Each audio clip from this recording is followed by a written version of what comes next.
Códigos secretos, textos encriptados, símbolos pendientes de ser decodificados. Desde la más remota antigüedad, son muchas las historias de mensajes que han sido ocultados con las técnicas más elaboradas para que fuesen interpretados solo por aquellos que debían de hacerlo. Y es que, ¿sabías que existe un código Houdini? ¿O que el mensaje oculto en el documento del siglo XI habla por primera vez del Santo Grial de Valencia? ¿O que gracias al matemático Alan Turing se logró decodificar la máquina nazi Enigma? Estos son tan solo unos ejemplos de los que, con ayuda de nuestros particulares decodificadores, vamos a intentar desvelar esta noche. Iniciamos viaje. Hola, ¿qué tal? ¿Cómo estáis? Bueno, mirad, dicen los iniciados que no hay mejor manera de ocultar algo que precisamente ponerlo a la vista de todo el mundo. Eso es algo que se ha repetido constantemente con grandes búsquedas que se han producido a lo largo de la historia, que todavía hoy se siguen haciendo. Por ejemplo, pues una de las habituales en el Colegio Invisible, el Arca de la Alianza, la Mesa de Salomón, en fin, estos objetos sagrados que parecen dejar pistas solo para aquellos que saben leerlas. En fin, que antes de continuar, hoy os vamos a hablar de códigos secretos, encriptados, de esa información que solo está al alcance de muy pocos, que tienen la capacidad, precisamente, de decodificar los mensajes. Y si hubo un mensaje que al ser decodificado salvó a la humanidad, fue precisamente este. Esta guerra no la estamos ganando. Si revela algo de lo que le voy a contar, será ejecutado por alta traición. Magnífica. Es la mejor máquina de cifrado de la historia y los alemanes la usan para todas sus comunicaciones. Todos piensan que Enigma es indescifrable. Estoy diseñando una máquina que nos permitirá descifrar todos los mensajes, todos los días, al instante. Va a necesitar toda la ayuda posible y ellos no lo van a ayudar si usted no les gusta. ¿Ha descifrado un solo mensaje alemán? ¡Jamás comprenderán la importancia de lo que estoy creando aquí! Se nos ha agotado la paciencia. ¡No! Solo soy un matemático. Bueno, pues lo primero que tengo que hacer es ubicaros en este lugar en el que ahora mismo nos encontramos, la Santa Cruz de la Serós. Es un pequeño pueblecito con una iglesia maravillosa, románica, justo está en la subida, ¿no? Antes de iniciar la subida a uno de esos monasterios maravillosos que tenemos en España. Quienes nos estéis escuchando al otro lado del Atlántico o fuera de nuestro país, si venís por aquí, de verdad, visitad San Juan de la Peña. Es una auténtica maravilla, ¿verdad, Laura? ¿Cómo estás? Bien, disfrutando, vamos, de estos muros. A mí la verdad es que reconozco que todos este tipo de construcciones que tienen ya un cierto tiempo siempre me transportan, vamos, inigualablemente a otro momento, a otra época y la verdad es que es una experiencia estar aquí. Sí, porque hoy en día es como muy fácil, ¿no? Llegar hasta aquí, tenemos unas carreteras estupendas, bueno, pues la red de carreteras de España permite que te sitúes prácticamente desde el centro, desde Madrid hasta aquí, en cuestión de 4 horas, pero claro, imaginemos cuando esto terminó de construirse hace 1000 años, cómo tenía que ser el trayecto para llegar a lugares pues como vamos, este. Debían estar días para llegar seguramente y además, llegar a este tipo de lugares que eran lugares sagrados, lugares que además se veneraban mucho más que hoy en día, seguramente era algo que esperaban con ganas y que ansiaban y que no podían hacer todos los días, lógicamente. Y llegar aquí constituía, pues, meterte por senderos de montaña muy grande, con bosques muy profundos que estaban plagados de todo tipo de bichos que tenían mucha hambre, ¿verdad, Josep? No quiero decir que tú tengas hambre. No, tengo hambre de conocimiento. Claro, estamos en un lugar donde está donde radica una de las leyendas, mitos, con visos de realidad más sorprendentes de toda la cristiandad. Me refiero al Grial, ¿no? Grial. Y en este monasterio que tenemos aquí delante, con este magnífico campanario románico, sí, pues data del siglo XI, que se dice pronto, y cuenta la leyenda que había un código encriptado en sus paredes, que tiene que ver precisamente con ese Grial, con esa copa que habría utilizado Jesús en la última cena. Bueno, pues nada, pues ese es el motivo de por qué estamos precisamente aquí. A ti esto de los códigos secretos, más allá de lo que era el antiguo Canal Plus y los codificados y los ojillos achinados, ¿no? Sí. Codificado. Pues reconozco que es un tema que me interesa, pero soy terriblemente torpe. Incluso cuando ya explican el método, ya no me voy a ir a códigos complejos, súper difíciles, sino algunos de los más sencillos que se remontan a la antigüedad. Incluso cuando ya conozco el método de desciframiento, me cuesta mucho ser capaz de resolverlo. Soy muy torpe. Pero bueno, es un tema que me interesa porque es transversal, yo creo que casi a toda la historia de la humanidad y regala episodios increíbles. Decían antiguamente que la piedra hablaba, es decir, el símbolo que se ponía en esa piedra estaba hecho para que aquel que lo supiera leer, que eran muy pocos, pues conociera precisamente, valga la redundancia, el conocimiento que contenía. De estos vamos a hablar. Esto es muy interesante que lo digas. Mira, si me permites interrumpirte, porque efectivamente... ¿qué sentido tiene esconder, ¿no? Conocimientos. Y es que el conocimiento que todos en no tengan acceso a él. Era para una clase determinada. Claro. No estaba al alcance de todo el mundo, que por demás, en la mayoría de los casos, hablamos de la Edad Media, no sabían ni leer ni escribir, con lo cual una forma de hacer que ese conocimiento, el que le interesaba a la casta sacerdotal, fuera transmitido era el símbolo. Y el símbolo, que ahora hemos perdido pues un poco su significado, sí, claro. Por lo tanto, no deja de ser un código encriptado para el hombre moderno, era leído precisamente por el hombre antiguo de una manera extraordinaria. Bueno, pues vamos a desplazarnos en unos minutos a ese pasado maravilloso en el que había quien se dedicaba a dejar estos códigos encriptados en la piedra y en otros materiales que nos han llegado hasta el día de hoy. Por eso precisamente sabemos que existían y hay quien tiene su particular piedra roseta para poder identificarlos, pero empezábamos el Colegio Invisible de hoy con el tráiler de una película que a mí me parece maravillosa. ¿La habéis visto? The Imitation Game. Sí, la verdad es que es una película muy bien hecha. Muy bien hecha, muy recomendable, con un protagonista de estos que tiene un nombre un poco complicado. Benedict Cumberbatch. Exactamente, que es una auténtica pasada el papel que hace de un hombre al que no se le reconoció lo suficiente el haber salvado prácticamente a la humanidad, porque gracias a él se terminó, podemos decir que fue esa pica en Flandes, ¿no? Para que se empezara a terminar ni más ni menos que la Segunda Guerra Mundial. Laura, vamos a hablar de uno de los elementos fundamentales en esta película y en esta historia, la máquina Enigma. ¿Qué es esto? Pues fíjate, la máquina Enigma fue un dispositivo electromecánico, porque mezclaba las dos técnicas, creado por Arthur Scherbius en 1918 y que fue usado precisamente por los alemanes durante la Segunda Guerra Mundial para encriptar y desencriptar mensajes.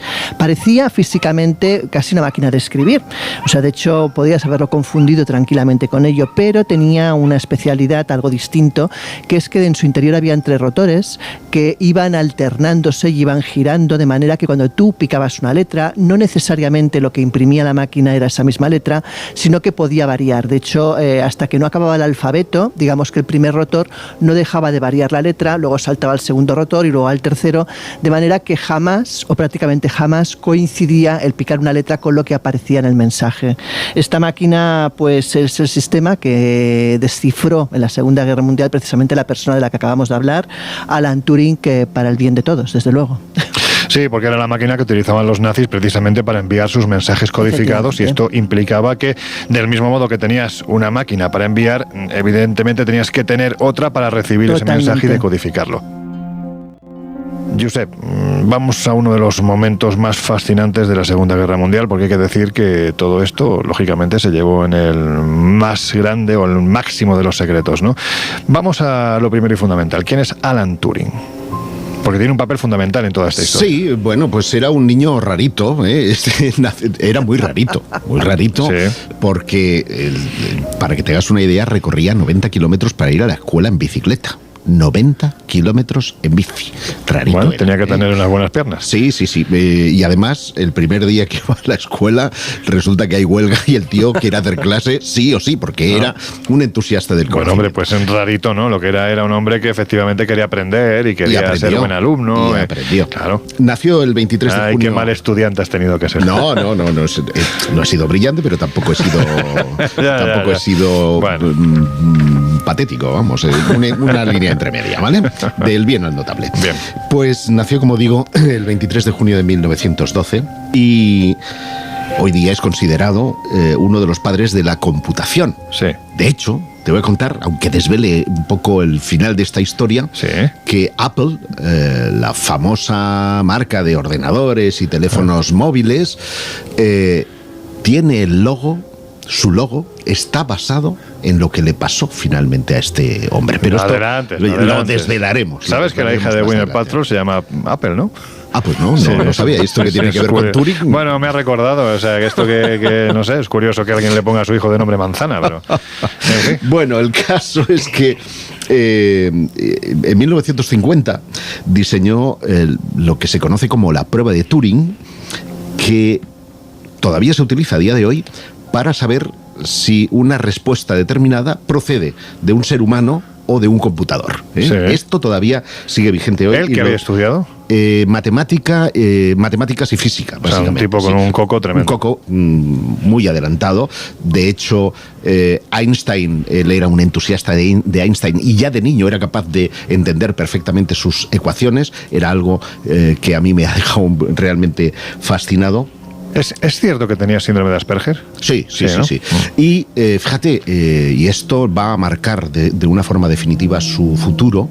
En 1950, insisto, hace la prueba esta de Turing, pero 2 años más tarde es encarcelado por homosexualidad. ¡Guau! ¡Qué fuerte! Fijaos esto, y se me pone el vello de punta, que hoy, al menos en las democracias occidentales, ¿no? Pues es algo muy normal, o sea, admitido por todo el mundo. Sin embargo, el Reino Unido, estamos hablando de un británico, encarceló en 1952 tras ser procesado de homosexualidad. Pero, insisto, si es famoso este hombre, y tú lo decías al principio, y Laura pues ha hecho pues un breve speaker, ¿no?, de lo que supuso, digamos que su papel fundamental, o es conocido por su etapa al frente. Él fue director del Naval Enigma Beckley Park, que era un lugar ultrasecreto, una base ultrasecreta subterránea que estaba en un lugar que se llama Buckinghamshire, y que era conocida técnicamente como la Estación X. Allí un grupo de técnicos comandado por él y con la ayuda de científicos polacos, que tienen también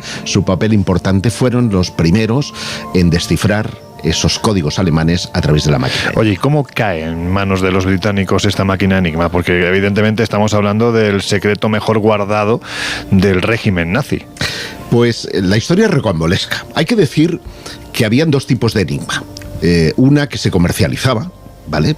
Digamos que su nivel de encriptación era menor y que se puso a la venta en 1923 para uso comercial, pero 3 años más tarde la Armada alemana dice: uy, este aparato puede ser muy útil con fines bélicos, ¿no?, para nuestro ejército. Estamos hablando de 1923, la Segunda Guerra Mundial todavía estaba muy lejos, y empiezan a trabajar con esa máquina. Antes del conflicto, calculan que entre 1927 y 1928, Polonia se hace con uno de estos ingenios porque intercepta un envío de correos que oficialmente, digamos, contenía equipos de radio. No tenían mayor trascendencia, pero cuando abren aquello y ven una especie de máquina de escribir con esos tambores que nos decía Laura y tal, dicen: uy, esto no parece una radio, ¿no? Hasta donde yo llego no parece una radio. Entonces, como ya habían pequeñas fricciones, habían cuestiones que te permiten decir que algo están tramando los alemanes, pues porque lo que hacen los alemanes es exigir rápidamente su devolución. Dicen: uy, aquí está pasando algo raro, ¿no? Y entonces empiezan a estudiarlo una sección científica que se llama Biuro Szyfrow. Estos polacos, que van a tener un papel fundamental porque son los primeros que empiezan a trabajar con la Enigma, se dan cuenta de que esto tiene un potencial de encriptación brutal y empiezan a trabajar. En 1930 Alemania ya empieza a utilizar la Enigma, y estos polacos, enterados de que están utilizando ese mismo ejemplar, hacen una réplica y se la mandan a los británicos. Es así como cae en poder de Alan Turing y empieza a trabajar con los códigos que ya habían empezado a descifrar los polacos, pero viene un problema. Y el problema es que los nazis, los alemanes, empiezan a cambiar los códigos cada 24 horas. Jolín. Claro, ¿esto qué hace? Que tu nivel de computación sea tan exigente como para que, sin saber el código, puedas resolverlo en menos de 24 horas para tomar las acciones pertinentes. Y esto es lo que consigue finalmente Turing. Bueno, como vemos es una... Turing, y ya sabes que a mí me gusta poner una gotita siempre de españolidad de esta historia, y es que hay un español que se llama Faustino Antonio Camazón. Toma ya, don Faustino. Que en 1937...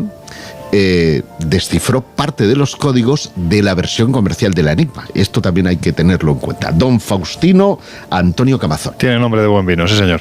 Bueno, pues evidentemente estamos hablando de una historia que parece casi propia de una novela, pero es que ocurrió. Si habéis visto la película, lo que realizaron debe de ser lo más parecido a lo que verdaderamente se hizo. Y es que crearon un cacharro enorme lleno de cables, o sea, era una auténtica pasada, todo con el ánimo de decodificar lo que transmitían los nazis, ¿no? Sí, y además hay que decir que bomb era una palabra polaca, que significa, pues, sirve para definir un tipo de helado, y precisamente es una palabra polaca en honor a esos primeros científicos que interceptaron esa enigma en los correos. Fíjate que Turing, y gracias a ese gigantesco instrumento de descodificación, consiguió en 1942 interceptar y descifrar alrededor de 40.000 mensajes. Fíjate. Que se dice pronto, y esto luego lo duplicó en un solo mes, logrando finalmente interceptar y decodificar hasta 2 mensajes por minuto, con lo cual los nazis estaban absolutamente vendidos ya, porque eran capaces de saber sus movimientos con anticipación. Claro, llega un momento que es tan rápido la manera de decodificar y de interceptar estos mensajes que necesitan buscar una excusa los británicos para que los alemanes no sean conscientes de que han decodificado la máquina, y lo que dicen es que que han hecho una serie de mejoras en la detección de los submarinos, y que por tanto ya han conseguido con una base de radares captar cuando ellos van a atacar un barco, para intentar justamente alargar lo máximo posible el desconocimiento por parte de Alemania de que habían decodificado la máquina. Lo que está claro, creo yo, es que esta operación, volvemos a decir, encabezada por Alan Turing, es que hay que homenajear a gente así. Sobre todo ahora vamos a ir a ese final, el maltrato brutal que siempre se le da a gente que hace que los demás, pues ahora mismo, por ejemplo, podamos estar aquí hablando, ¿no? Esto entiendo que fue decisivo, ¿no?, en el desarrollo de la guerra. Pues tanto que se calcula que, digamos, pudo reducir entre 2 y 4 años el conflicto. Jolín, fíjate. Imagínate eso. Pues son muchos millones de muertos. En muertos, claro.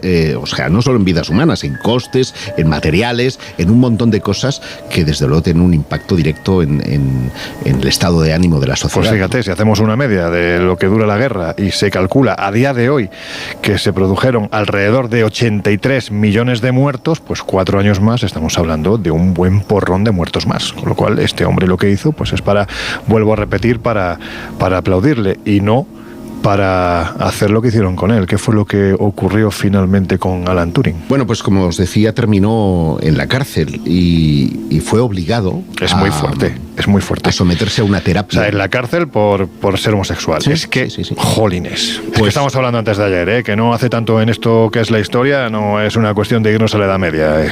Los cargos, de hecho, eran indecencia grave y perversión sexual, ¿verdad? Ah, sí. Así eran los cargos que se le imputaban. Y se le sometió a castración química. Es decir, qué fuerte. Que no solo basta el que estés metido entre rejas, sino que además recibes una mutilación literal, ¿no? Bueno, es que es brutal. Se le inyecta un compuesto que se llama dietilestilbestrol. Eso suena muy mal, la verdad. Que es para reducir la libido. Y fíjate cómo actúa esto, que le manda una carta Turing a un amigo en el que dice: la historia de cómo todo esto llegó a conocerse es larga y fascinante y te la resumiré algún día, pero ahora no tengo tiempo de contestártela. No cabe duda de que saldré de ella como hombre diferente, pero aún no sé cuál. El 7 de junio de 1954, pues se descubre a Turing en su celda muerto. Es decir, ¿qué sentido tiene mandar una carta en la que está dando esperanzas, va a salir como un hombre nuevo? Él compra el discurso de quienes van a cambiar su sexualidad, para que después aparezca muerto. Y aparece muerto con una manzana mordida al lado. Esa manzana tenía arsénico. Es decir, murió envenenado. Lo que no se sabe es si se suicidó, que es como se vendió él mismo envenenó esta historia, o que ya me dirás cómo entra el arsénico a la cárcel y la mete en una manzana, o, como algunos presumen, el hecho de que tuviera esa capacidad de desencriptar mensajes pudiera volverse contra quienes habían sido sus aliados, los propios británicos, porque en un momento determinado el enemigo pudiera comprárselo y fuera un sujeto incómodo para el sistema. Como sea, Turing muere en la cárcel, muere a causa de esa manzana, y cuentan que es el logo de Apple, lo decía al principio, que recordáis tenía unos colorcillos, ahora le vemos blanco y negro, pero tenía unos colorcillos que recordaban a la bandera gay. Es esa manzana mordida, porque es el padre de la computación y, en definitiva, Steve Jobs pues quiso de alguna manera rendirle ese tributo y ese homenaje a una persona que había salvado pues a la humanidad de muchas muertes. ¿Estamos hablando de qué año? 1952. Con lo cual era reina ya. 54, perdón. Entonces ya sí era reina Isabel II, sí. Por lo tanto ya era el duque de Edimburgo, el señor Felipe de Edimburgo. Muy caracterizado por ser un hombre muy tolerante en todos los sentidos y sobre todo por respetar, dicen que tú sabes la vida de todos aquellos que le caían muy bien. Bueno, se cursó de connivencia incluso al régimen nazi. Es que no me digas. En fin, vamos a continuar porque, vuelvo a repetir, esta historia es que incluso hay que decir que, bueno, pues que perfectamente podía formar parte de novelas muy, muy interesantes. Pero en fin, Jesús, que estamos en una época en la que parece que a la gente le encantaba encriptar cositas, ¿no? Tanto desde finales del 19 hasta primeros del 20, incluso diría que hoy en día, ¿no? Porque este tipo de cosas se siguen haciendo. Pero hay un personaje que es muy admirado por ti, el señor Harry Houdini, que parece que a estos asuntos también le molaba mucho. Y hay que decir que es que incluso hay un código Houdini. Hay un código Houdini que además tiene mucho sentido, porque, por resumir, ya lo hemos contado en infinidad de ocasiones, Harry Houdini, a partir de un momento determinado de su vida, se dedica con especial ahínco a perseguir, denunciar y condenar todo lo que olía a fraude dentro del mundo del espiritismo, o mejor dicho, de la mediumnidad.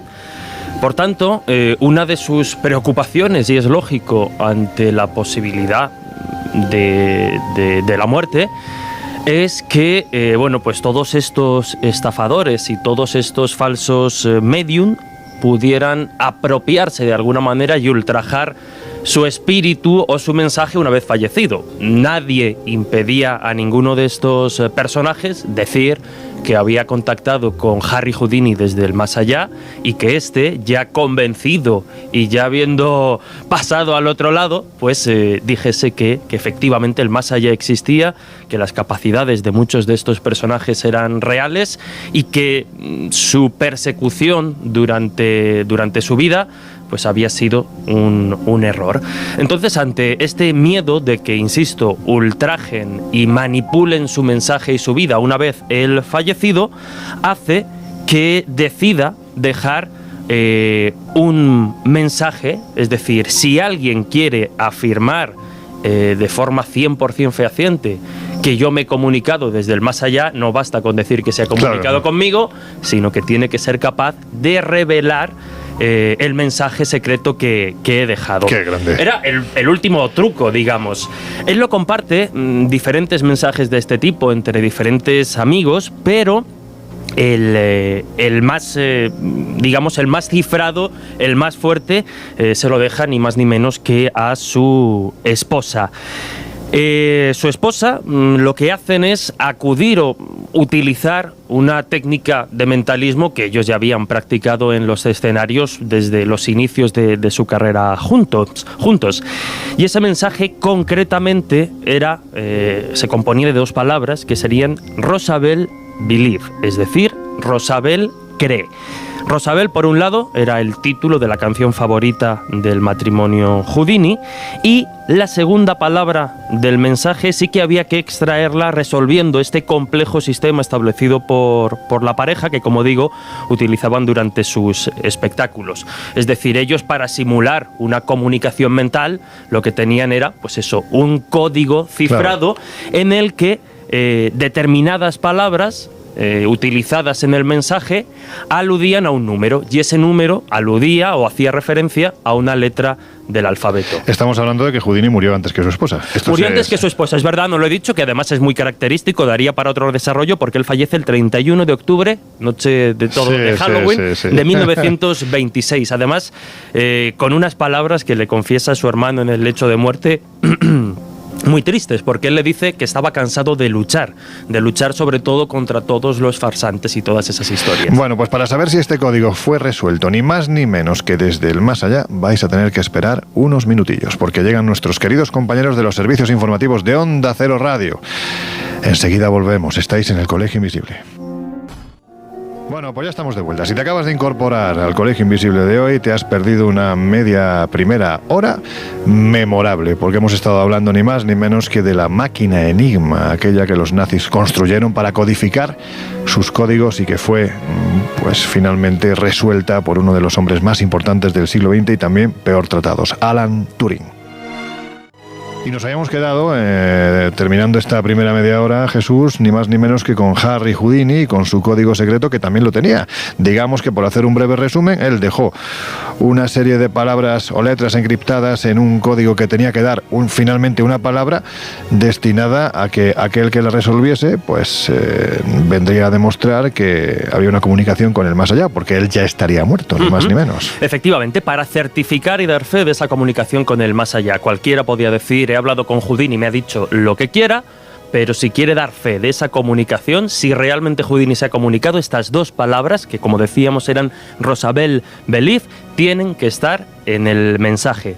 Rosabel correspondía a esa canción favorita entre el matrimonio Houdini, porque la responsable de certificar esa comunicación debía de ser su mujer, Bess Houdini, y la otra palabra era Believe, cree, en inglés, que es así que se componía, como digo, mediante un sistema que ellos utilizaban mediante un código secreto, digamos, que ellos utilizaban en sus espectáculos de mentalismo. Y nos quedábamos justo explicando rápidamente qué consistía.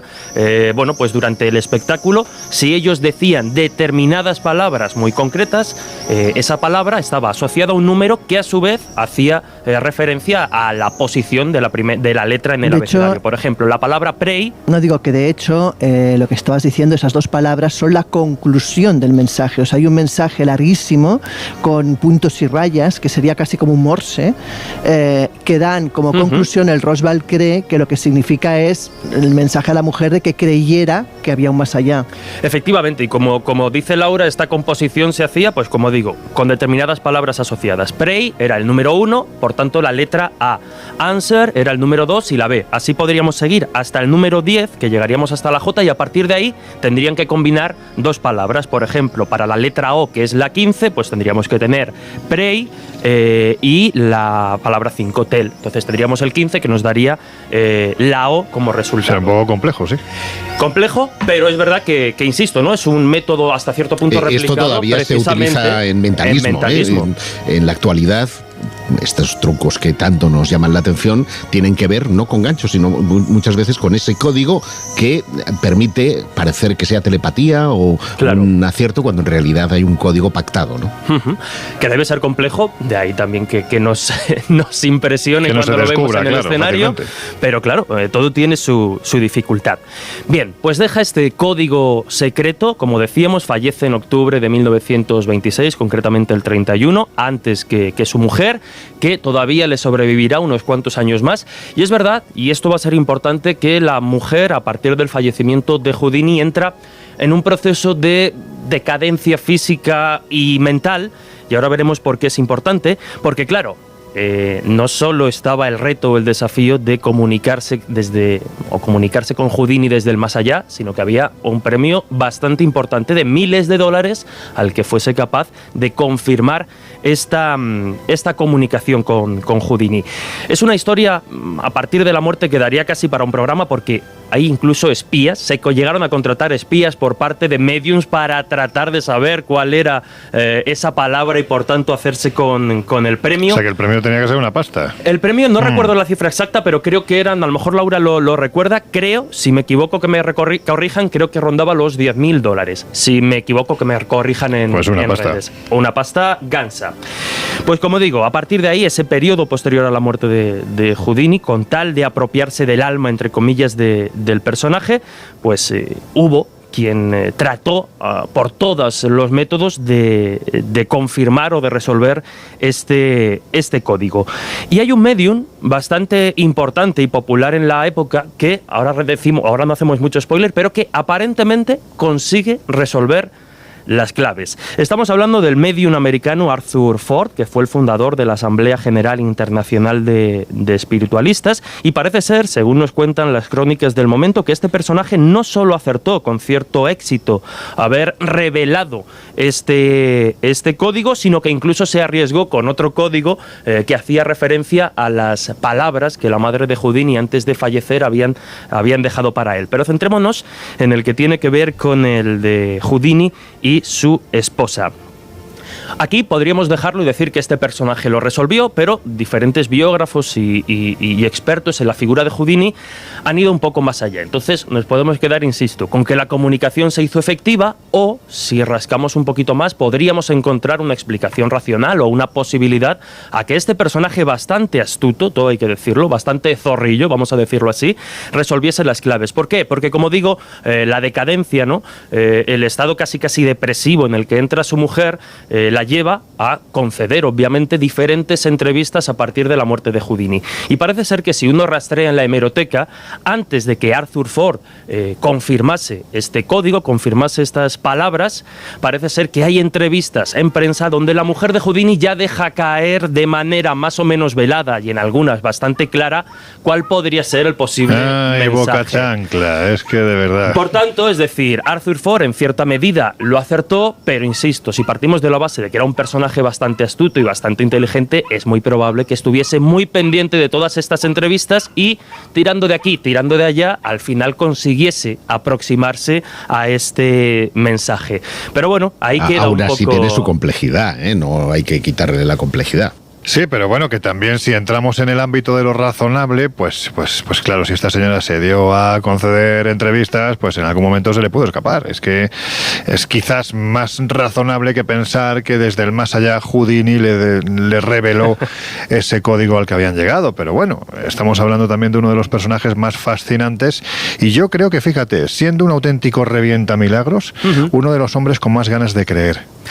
Probablemente. ¿Verdad? Bueno, yo siempre lo he defendido. Bueno, es que de hecho, o sea, su búsqueda de respuestas viene a raíz de la muerte de su madre. Él tenía a la madre súper encumbrada, adoraba a su madre. Cuando más su madre muere, busca desesperadamente el que realmente alguien sea capaz de hacerle contactar con ella. De hecho, pierde la amistad de Conan Doyle por culpa de eso, porque la mujer de Conan Doyle sostiene que ella es medium y que ella le puede poner en contacto con su madre, y protagoniza una de las situaciones más ridículas que puedan haber en el mundo del espiritismo, porque no da pie con bola. Es decir, la primera que Harry Houdini se da cuenta es que su madre jamás habló con él en inglés y ella el mensaje se lo da en inglés, con lo cual Harry ya sabe que no. Fíjate. La segunda es que no da ningún dato personal, es un mensaje súper genérico y súper frío. Pero la tercera encima es que comete el error de llamarle Harry. Harry era el nombre artístico, él no se llamaba Harry realmente. No me hagas decir cuál era su nombre real, supongo que Jesús se acordará. Eric Weiss, algo así sería. Con lo cual la madre jamás le hubiera llamado Harry. Lo que un huevo una castaña. Claro, entonces la madre jamás hubiera llamado Harry, con lo cual acabó eso rompiendo la amistad de Conan Doyle, de hecho, con Houdini. Y es a partir de ese momento, de esa frustración y de esa sensación de que le ha intentado tomar el pelo y encima un amigo suyo, que él empieza esa especie de odisea contra los mediums. Es curioso, ¿verdad? Como científicos de renombre u otros que no lo tienen, bueno, pues que quizás no son tan conocidos, pero es curioso cómo enarbolando, ¿no?, ese escepticismo que tiene que presidir siempre cualquier ámbito científico, es tremendamente curioso cómo en el momento en el que pierden un familiar, ese escepticismo da la vuelta. Y lo vimos hace unas semanas, ¿no?, con lo de los viajes en el tiempo. ¿Cuántos hombres de ciencia, ¿no?, intentaron crear la máquina del tiempo precisamente para intentar llegar a ese momento en el que un familiar o alguien muy querido pues había tenido alguna tragedia? Es muy curioso, ¿no? Pues eso, Laura, que está claro que esta historia pues es una historia perfectamente válida para el argumento de una muy buena novela, ¿no? Completamente, o sea, podría ser el inicio de cualquier novela, vamos, de calle. Ya, sí, no, si lo digo por la tuya. Bueno, o sea, que es que te has quedado ahí a medias. Sí, bueno. La modestia. No, está claro. O sea, de hecho, la historia de Harry Houdini yo la incorporo dentro de la novela de la última que escribí, de Anomalía. Pero bueno, que la historia de Enigma también daría para 1000 novelas. O sea, yo creo que todas estas historias que a veces van más allá incluso de lo que se podría creer que es realidad, a veces superan la ficción. Son tramas tan bien urdidas que son tremendamente apetecibles de escuchar. Josep, que estamos hablando de acrósticos. ¿Pero qué es este palabra? A ver, cuéntanos. Yo supongo que todos lo habéis leído porque al menos en mi época era obligatorio en la enseñanza. No sé si en la básica o en el bachillerato. ¿Habéis leído La Celestina? Sí, claro. Fernando. Bueno, la hemos leído. Yo la leí, como tú dices, en la época en la que tenías 14, 15 años y claro, pues no disfrutabas de una maravillosa novela como La Celestina. Obviamente, pero más allá de su argumento, La Celestina empieza con un acróstico. Es decir, cada palabra de cada una de las líneas, si la lees en vertical, te da un nombre. Y dice, el bachiller Fernando de Rojas escribió este libro. ¿Cada una de las palabras o una de las palabras? Cada una. No, o sea, la primera letra de cada línea. De cada palabra. Claro, cada línea. Pues aún no me hagas leer porque sería contar aquí. Sí, quiero decir que no es toda la frase. No. Claro, cada letra, cada primera letra de cada frase, de cada línea, ¿vale? Es, si la lees en vertical, pues estás componiendo palabras, ¿no? Vale. Y esa primera letra, pues dice, el bachiller Fernando de Rojas escribió La Celestina. Mira. Vale. Porque inicialmente era una obra anónima. Entiendo que esto se ha intentado también con el Lazarillo, ¿no? Pues oye, habrá que verlo, ¿eh? Pues no lo sé. Bueno, pues hay un acróstico que nos habla del Grial. Sí. Y que, ¿volvemos al Grial? Sí, que estamos aquí. Santo Cáliz. ¿Estamos hablando del Grial de Valencia o el de León? Estamos hablando del de San Juan de la Peña. Es que luego nos caen gorrazos que no veas, ¿eh? Estamos hablando del Cáliz provoca esto que estuvo entre en San determinadas Juan personas muy intolerantes. De la Peña, y que en este caso un catedrático de la Universidad Politécnica de Valencia, que se llama Gabriel Songel, pues descubrió en unos documentos del siglo XI un acróstico que señala que el Santo Cáliz de Valencia sería el que estaba en San Juan de la Peña y por lo tanto el Grial, ¿no? El Santo Cáliz. Esta primera referencia que los historiadores utilizaban para la datación del cáliz era hasta el descubrimiento de este acróstico el año 1399, porque hay un documento en el que el rey Martín el Humano reclama esa pieza, esa reliquia, al monasterio de San Juan de la Peña. ¿Por qué le llamaban Martín el Humano? Pues ahora me has pillado con... Quiero decir, porque no sé, porque el otro no era... No me imagino, porque debía ser muy humano. O sea, normalmente los apodos tienen mucho que ver con el comportamiento, ¿no? Me has pillado, ¿eh? Pues no lo sé, pero seguro que tiene una razón. Sí, porque tu amigo Bifredo el Belloso, pues sabemos lógicamente por qué era. pero el humano es como... Martín el Humano. Pues el descubrimiento de Songel lo que hace es adelantar en 3 siglos la primera referencia histórica al Santo Cáliz.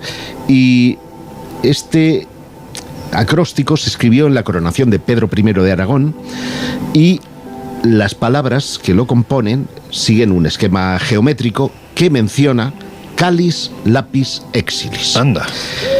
Que es como se pronunciaba. La piedra caída de la frente de Lucifer, caída del cielo, junto a la relación de reliquias que se guardaban en ese monasterio de San Juan de la Peña. Los motivos por los que se encriptó eso los desconocemos, pero es así. Y el estudio, además, lo que descubre es que hay un esquema geométrico con marcas. Esto nos podría llevar también a Rennes-le-Château, porque también hace un sistema parecido, que lo que hace es dibujar la figura del grial con letras del texto.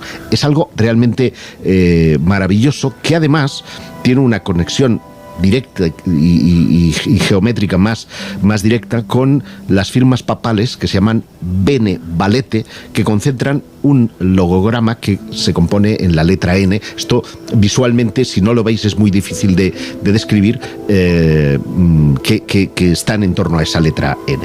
Bueno, el códice, en el que está este acróstico, está actualmente en Madrid, en el archivo de la Real Academia de la Historia, y fue allí precisamente donde Songel analizó esta composición perfecta que permite retrotraer en 3 siglos la primera referencia al grial y, por lo tanto, al Santo Cáliz, vamos a dejar la referencia religiosa, y por lo tanto atribuir, en este caso a la reliquia que está en Valencia, una mayor referencia histórica de la que teníamos hasta el momento. Bueno, pues mira, ya que estamos en el pasado, Laura, vamos a echar un vistazo a ver si hay un ámbito dentro de la geopolítica, podemos decir, que utiliza hoy en día esto de los códigos encriptados. Ese es el mundo del espionaje, ¿no? Y en el pasado pues parece que ocurría lo mismo. Vamos a echar un vistazo, Laura, a cómo se vivía esto hace siglos. Pues mira, tenemos todo tipo de variedad de códigos que, aunque parezca que en la antigüedad no se utilizaban, te aseguro que se utilizaban de maneras muy diversas. Mira, por ejemplo, a mí uno que me ha encantado es que cuentan que en el año 499 a.C., cuando las ciudades jonias preparaban una rebelión contra los persas, Histieo de Mileto se encontraba en la corte del rey persa y no tenía forma de ponerse en contacto con Aristógaras para precisamente avisarle, ¿no? El caso es que al final tuvo una idea genial, y es que afeitó la cabeza a un esclavo, le tatuó sobre el cuero cabelludo el mensaje que quería dar y esperó a que le creciera el pelo. Entonces lo envió a Mileto y allí le afeitaron la cabeza para poder averiguar el mensaje, encima con un añadido de que evidentemente esto hacía que el pobre esclavo no supiera qué mensaje llevaba, así que en caso de ser retenido o interrogado no hubiera podido jamás dar la solución. Pero tenemos más casos. Por ejemplo, Eneas el Táctico, autor del siglo IV a.C., dedicó un capítulo a técnicas y a procedimientos que se utilizaban para la transmisión de información en la antigüedad. Él proponía muchos métodos. Por ejemplo, escribir el mensaje en unas hojas atadas con un remedio medicinal a una herida, hinchar una vejiga, escribir sobre ella y luego dejar que se deshinchase de manera que el mensaje quedara oculto y volver a hincharla para poder leerlo, o incluso, por ejemplo, escribir los mensajes en las laminillas de plomo que luego se enrollaban para hacer pendientes para las mujeres. O sea, ideas habían varias. También sugería que se podía enviar un mensajero con una información intrascendente, y que la noche antes a ese mensajero, que no era consciente de que el mensaje no era el que él portaba, meterle, por ejemplo, en la suela del zapato el mensaje. Él no sabía que llevaba nada allí y el mensaje que daba no tenía ni pies ni cabeza. Así que el que lo recibía pues sabía dónde estaba y dónde tenía que buscarlo.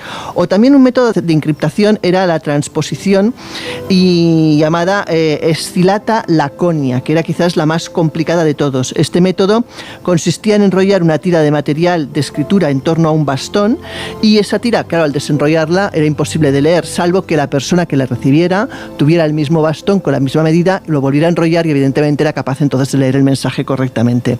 Así que ya ves, no es de ahora. Desde luego que no, es algo que vemos que se ha utilizado lógicamente, pues porque lo que decía Josep al comienzo, ¿no?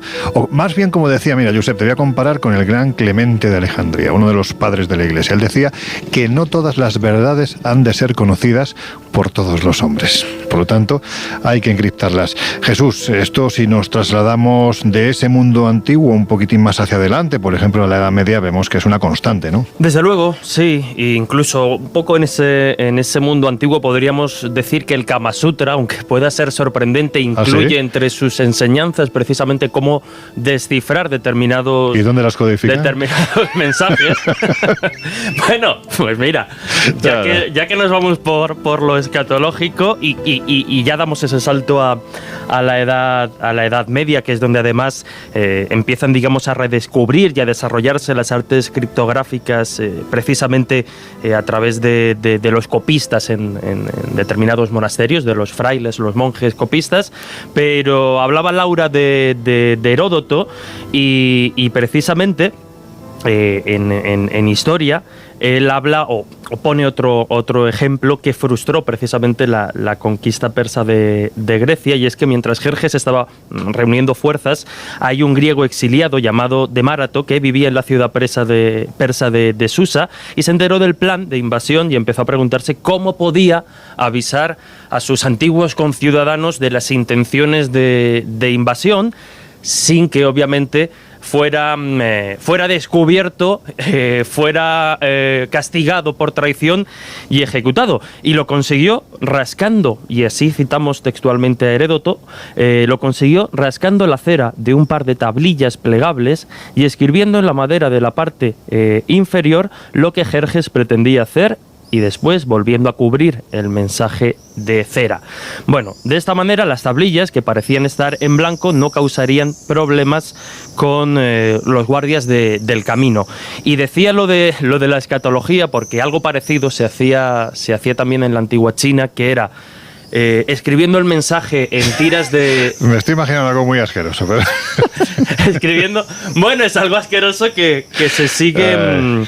que se sigue utilizando en otros ámbitos en la actualidad. Pero como digo, en la antigua China los mensajes demasiado largos o complicados para ser memorizados, incluso aquellos que eran secretos y que no querían ser descubiertos, se escribían en seda, luego se enroscaban en una bola muy muy apretada y de nuevo, como hemos visto en el ejemplo de Heródoto, se cubría de cera. Después se escondía entre las pertenencias del mensajero, o más comúnmente dentro de este. Y había varias opciones de esconder la un bota. bulero, ¿no? Que se llama un bulero. O bien te la tragabas, o bien utilizabas la vía alternativa. Pero... bueno, había que ingeniárselas, ¿no? Para esconder los mensajes. Pero como digo, dando ese salto en el tiempo, es verdad que los primeros, entre comillas, en redescubrir y desarrollar estas artes criptográficas en la Europa medieval a través de obras clásicas, de obras también islámicas, no fueron ni la corona, no fue el ejército, sino que, como digo, fueron los estudiosos y los copistas de los manuscritos de los monasterios, que, animados precisamente por la popularidad de determinados acertijos que se hicieron famosos pues por algunos escribas anglosajones, los monjes empezaron a introducir precisamente sus propios códigos en los colofones finales de los manuscritos como una manera de documentar cómo se había creado el manuscrito y quién era realmente su autor. Incluso este interés monástico por los códigos se agudiza hasta tal punto porque incluso, y más allá del código secreto de la Biblia, del que Laura sabe mucho y hemos comentado, parece ser que la Biblia contenía ejemplos intencionados de criptografía, y ahí podemos citar, por ejemplo, el sistema ADVAS, que utiliza un cifrado de sustitución que se empleaba originariamente para encriptar el alfabeto hebreo y reemplazar una letra con su contraria, es decir, la primera letra se sustituye por la última, la segunda por la penúltima, y así sucesivamente. De hecho, hemos dicho que el sistema se llama o se conocía como ADVAS precisamente porque deriva del nombre, la primera letra Aleph, la última Taf, la segunda Bet y la penúltima Sin. Ahí tendríamos un poco ese acróstico ADVAS. Y de hecho encontramos que, por ejemplo, en Jeremías, en los versículos 25 y 26, encontramos: el rey de Sesat beberá después de ellos. Desencriptado con este sistema que hemos citado, Sesat se traduciría como Babilón. Y ahí vemos uno de estos ejemplos. Bueno. Pero si te parece, avanzando ya un poquito más en el tiempo, salimos de la Edad Media, nos vamos al siglo XVI, y por poner un último ejemplo, ¿no?, del mundo antiguo, medieval y ya moderno, nos encontramos a un académico bastante dicho, ¿no?, con estos sistemas de encriptación. De hecho, era apodado como el profesor de los secretos. Su nombre era Jean Baptista de la Porta. Se dedicó a inventar una técnica nueva para pasar mensajes secretos a sus amigos encarcelados por la Inquisición española, y se percató de que, bueno, pues obviamente los guardias desarmaban y registraban cualquier objeto que se introducía en la cárcel ¿También en alternativo? No. Vale. Bueno, depende de la imaginación de cada uno, porque lo único que nos registraban eran los huevos. Pero los huevos, en este caso, como... Bueno, Te refieres a huevos de gallina. Efectivamente. Bien. Pero es que es increíble, porque De la Porta inventó una manera de escribir en un huevo por debajo de la cáscara sin romperlo, porque él elaboró una tinta con una onza de alumbre, que era un compuesto incoloro que se usaba para teñir y curtir. De la Porta, ¿eh? Madre mía, y una pinta de vinagre. Al escribir directamente en la cáscara del huevo, la solución química empapaba la superficie porosa hasta llegar a la clara del huevo al otro lado. Por tanto, al cocer el huevo, hacía que la sustancia química reaccionara y al pelarlo se revelaba el mensaje que él había escrito. Si me lo permites, Leonardo da Vinci hacía ese tipo de historias. Él escribía con tinta invisible, que era básicamente con limón o a veces con albumina, y al calentar aparecían las palabras. O también codificaba sus textos escribiendo al revés, de manera que solamente tenía sentido cuando lo mirabas reflejado en un espejo. Claro, todas estas cosas que ahora nos fascinan eran una condición sine qua non para ocultar determinados conocimientos. Bien porque podían ser heréticos para la época, bien porque no querías que pudieran llegar al común de los mortales. Bueno, pues estamos viendo y vamos avanzando en el tiempo. Nos vamos a acercar ahora ya hasta finales del siglo XIX, principios del siglo XX, para no repasar, porque es una historia muy amplia que ya ha venido al Colegio Invisible, la de Rennes-le-Château, ya sabéis, este abad Saunier, que encuentra algo que le enriquece de una forma tremenda prácticamente de un día para otro. Se hablaba de cronologías vinculadas a la estirpe crística, se hablaba de algo que podía molestar mucho a la Iglesia por lo que se le pagó. También se decía que vendía misas, bueno, pues que el hombre se dedicaba a la simonía, a vender misas, y de ahí sacaba la tremenda cantidad de dinero que sacó en su momento.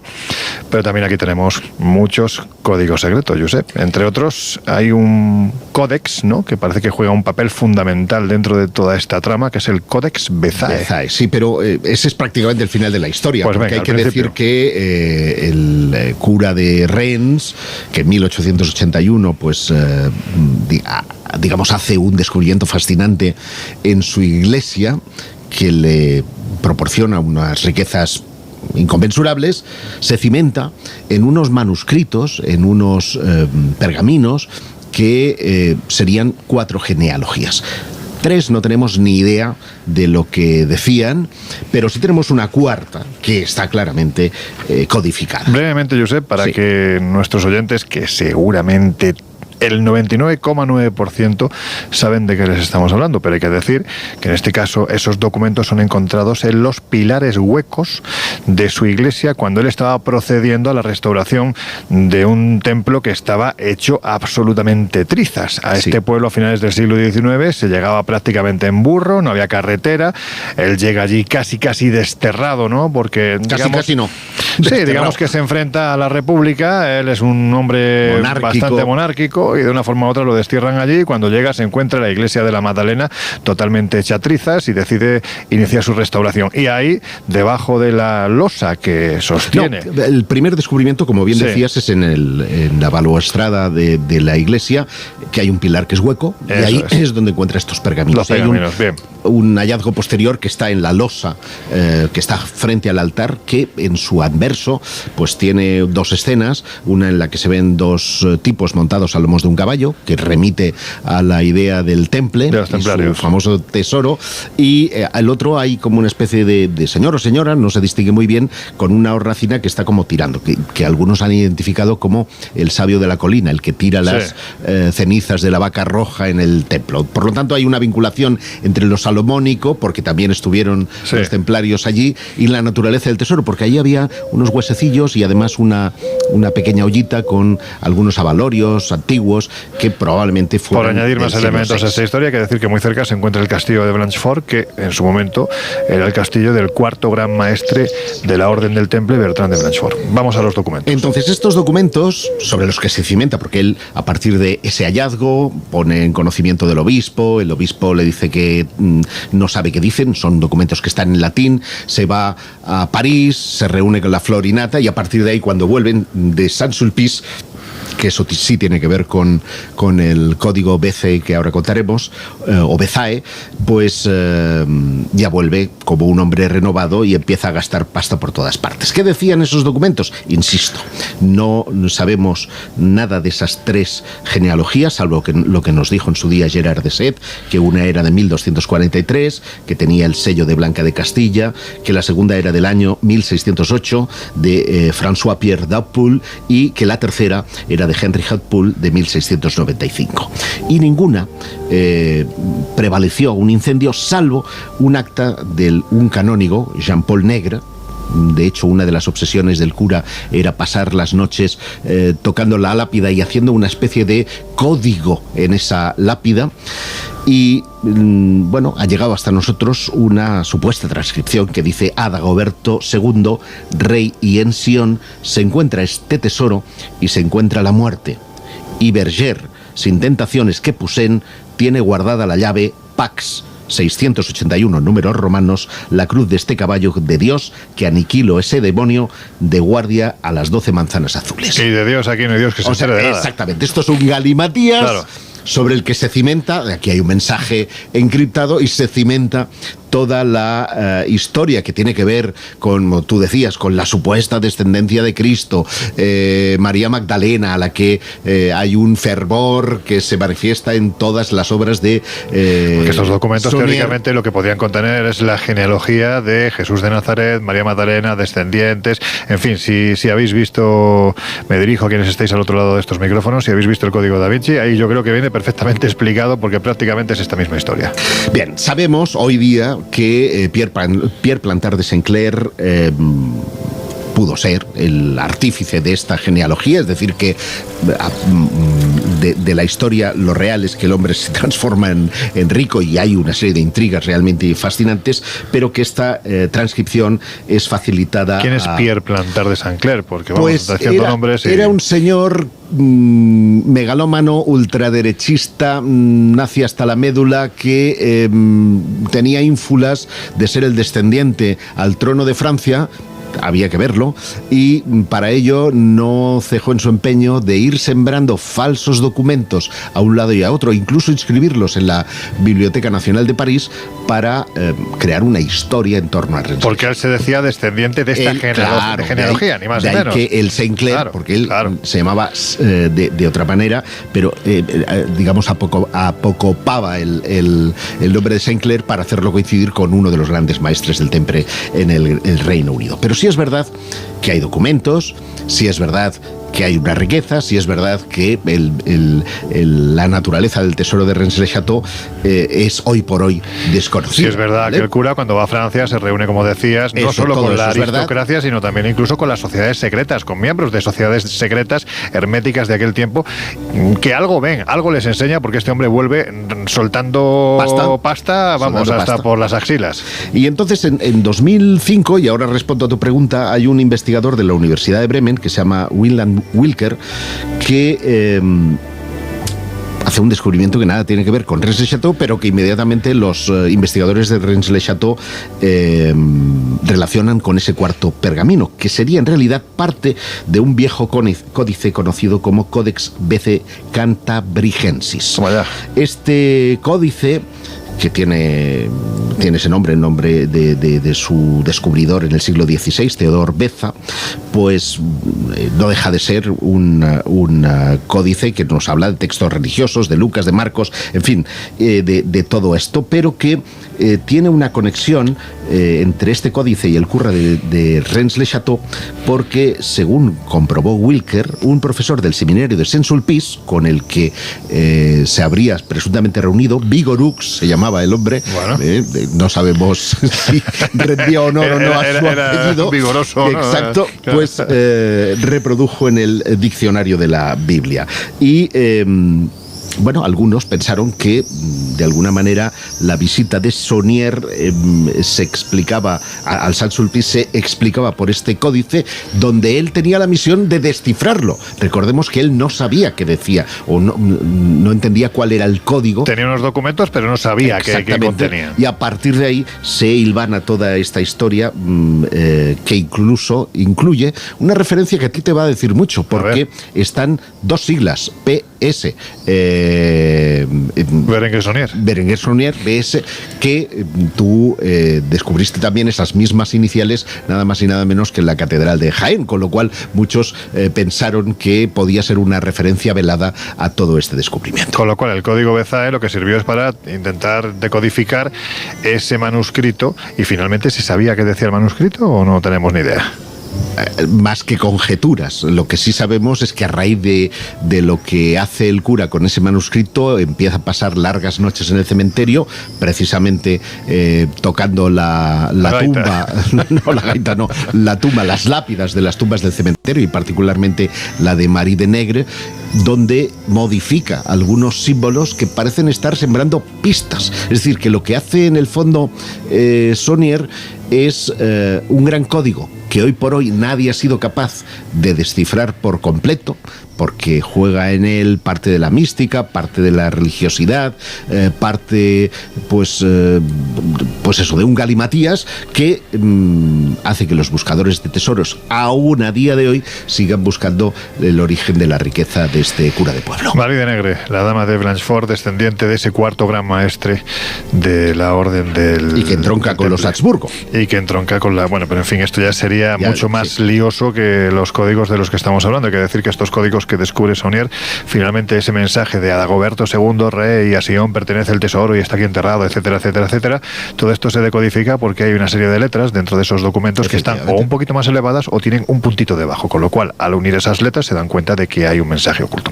En fin, Laura, que hay un lugar que ha citado Josep, que es precisamente mi tierra, la Catedral de Jaén, donde se sabe que pudo estar este señor, Berenguer Saunier, buscando algo. Allí había una serie de personajes de los que se decía que buscaban el tesoro de la mesa de Salomón. Juan Eslava Galán, de hecho, en la biblioteca de la catedral, más bien en el archivo catedralicio, encontró un documento que estaba encabezado con el título Los que buscaron la cava, bajo el cual había una serie de nombres desde prácticamente el siglo XV hasta el siglo XIX, de aquellos que habían formado parte de esa sociedad, vamos a decirlo así, secreta o discreta, en fin, y que habían estado buscando la mesa. Y es curioso porque uno de los nombres que destacaba era precisamente el de Alonso Suárez de la Fuente y el Sauce, el obispo insepulto porque se pegó literalmente 350 años metido en un cajón. O sea, es que abrías el cajón y el hombre estaba allí metidito, ¿no?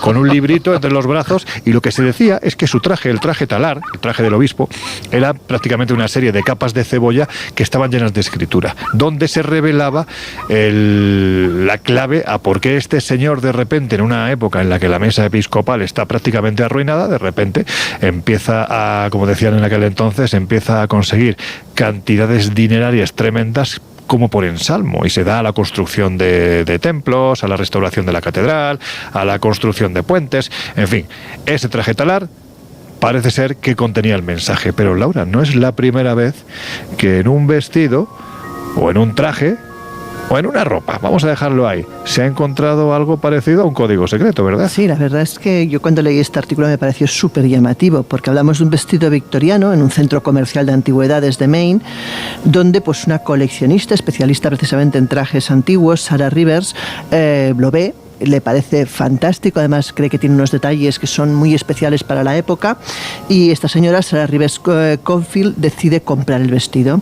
El caso es que ella no tenía ni idea de que en ese vestido se escondía algo más que el propio vestido, y en diciembre de 2013 descubre sin querer un misterio escondido en ese vestido, precisamente porque dentro de un bolsillo secreto metido bajo el polisón había 2 hojas de papel arrugadas con listas de palabras y lugares aparentemente aleatorios inconexos.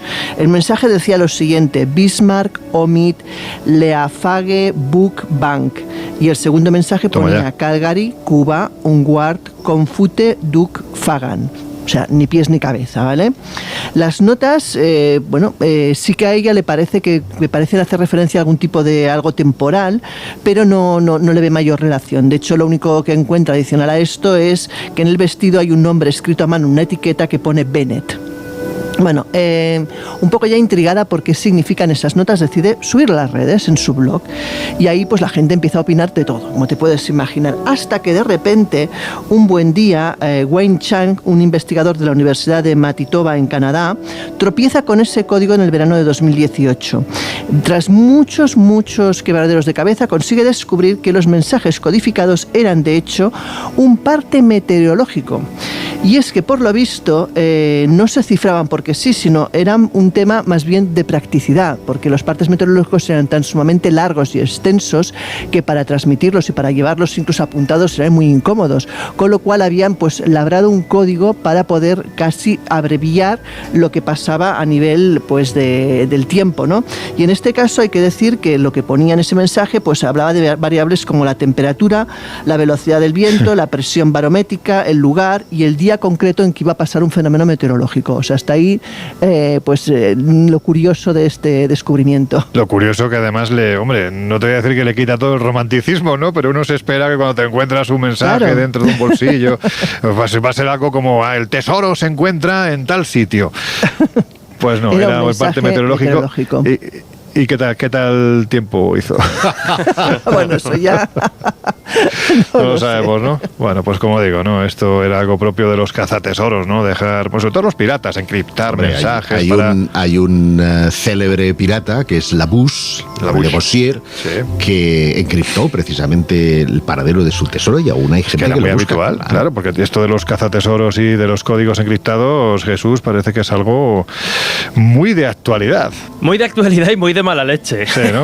Porque hay algunos auténticos piratas, en el sentido más actual del término, que han tratado de jugar con la criptografía para, supuestamente o según ellos, esconder tesoros. Por ejemplo, un caso reciente, relativamente reciente, nos tenemos que ir al año 1979, el artista británico Kit Williams inspira su propia búsqueda del tesoro con la publicación de un libro ilustrado que lleva por título Masquerade, como digo, en el año 1979, y el libro se publicitó precisamente con el reclamo de que Williams había confeccionado un juego de liebres de oro de 18 quilates con rubíes, madreperlas y piedras lunares, valorado ni más ni menos que en 25.000 libras al cambio, en su momento eran 5.000, y lo había enterrado en una localización secreta junto con el presentador de televisión Bamber Gascoigne. Pero espera, ¿te había enterrado también al presentador? No, era un juego elaborado junto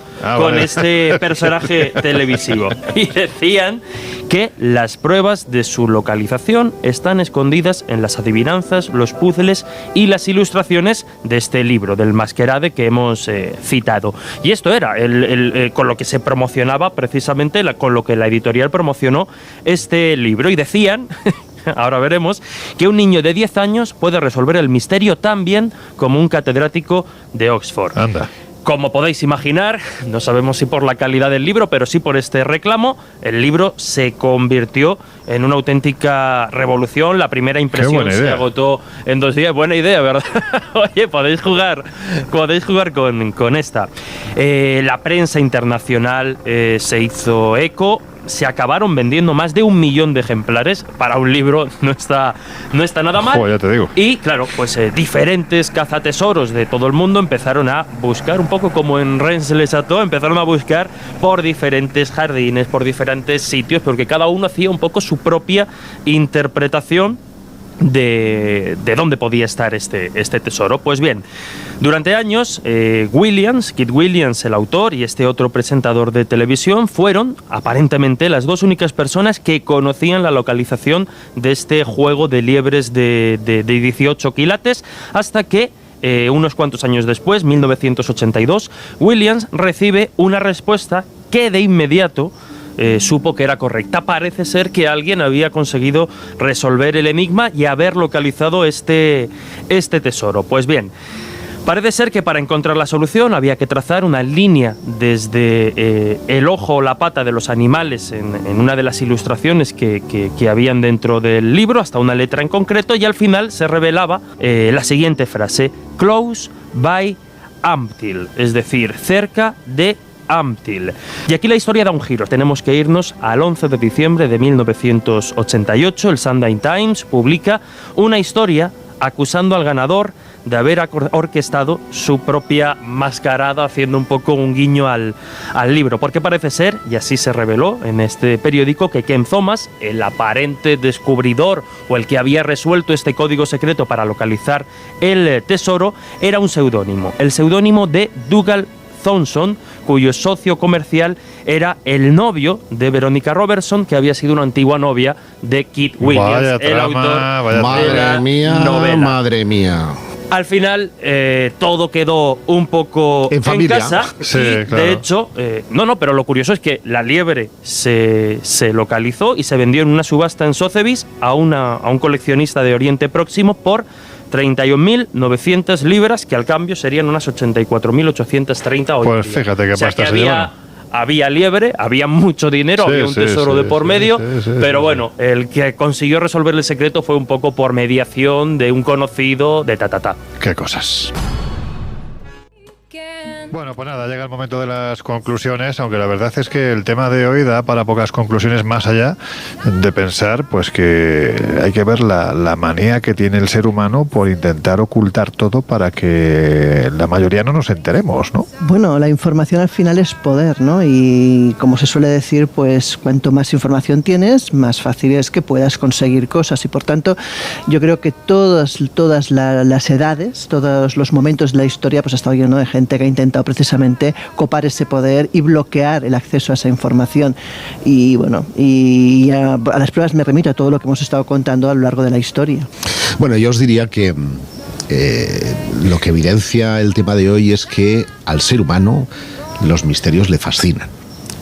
Porque esa necesidad, no en los tiempos pretéritos en las que el conocimiento estaba restringido o podía suponer pues un peligro para tu propia integridad porque era una transmisión de ideas heréticas, más allá de esto, o más allá de una derivada que no hemos tocado, ¿no? Que es el de los secretos industriales. Sí.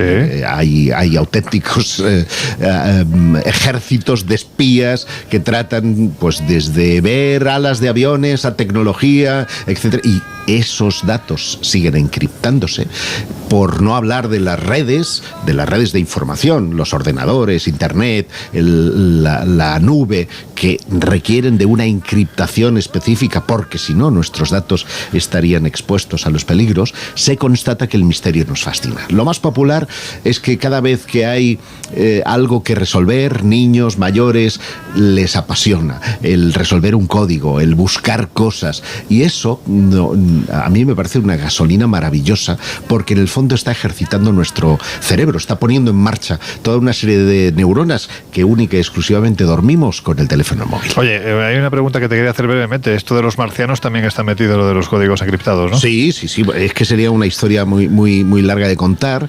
pero hace ya muchos años, en los años 50, un criptógrafo de la Marina de los Estados Unidos hizo algo que está reflejado en tu libro que acaba de salir a la calle. Pues sí, muy bien hilado, ¿verdad? ¿Que se titula tu libro? El secreto de los aliens. Pues El secreto de los aliens, publicado por Luciérnaga, ya saben, está en las librerías, tanto digitales como las de toda la vida, y ahí, entre otras muchas cosas, sabrán la vinculación que hay entre los marcianos y los códigos encriptados, de lo que hablaremos seguramente en futuros programas. Jesús. Poco más que añadir a lo que comentaban Laura y Josep, muy de acuerdo con lo que decía, el misterio nos fascina. Ahí están estos ejemplos que se multiplican de tesoros ocultos mediante códigos secretos y encriptaciones que ha generado auténticas búsquedas masivas, incluso accidentes, incluso muertes, precisamente por tratar de localizar eso, pero más allá de localizar el tesoro, que obviamente es un aliciente de lo más interesante, también por ese gusanillo, ¿no? de resolver un mapa, un código, un puzzle, de resolver en definitiva un enigma. Así que, bueno, ya hemos visto que desde la más remota antigüedad hasta nuestros días esta necesidad ha existido en el ser humano y ha evolucionado de formas absolutamente asombrosas.